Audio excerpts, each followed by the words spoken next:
hadeb qiz tanlashni, hadeb qiz tanlashni va hadeb yigit tanlashni to'xtatish kerak. Bir. Ikkinchisi, ota-onaga quloq solish kerak, qattiq. Uchinchisi, hurmatli bu endi erkaklarga ham, yigitlarga. Iqtisodiy qiyinchiligingiz bo'lsa birozgina bu narsani bahona qilmang. Iqtisodiy qiyinchilik deganda siz uylanishingiz uchun sizni alohida 5 xonali kvartirangiz bo'lishi va tagingizda inomarka bo'lishi, mashina bo'lishligi majburiy emas.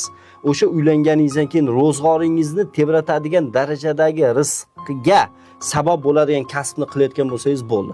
Aslida uni rizqini siz bermaysiz. Bu aniq.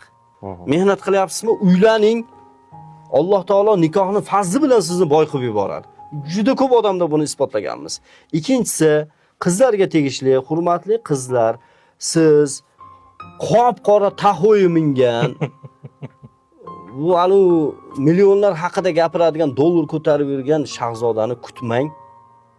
Chunki u sizga xayrlimi yo'qmi siz bilmaysiz. Bir. Diyonatli erkak bo'lgan, bir hamiyati bo'lgan yigitdan sovchi keldimi, istixora qilingda erga teging. Va qizlarning ota-onasi, iltimos sizlardan mana shu sarpa degan narsani yig'ishtiringlar. Qizning eng yaxshi sarpasi odobi va axloqi. Tamom.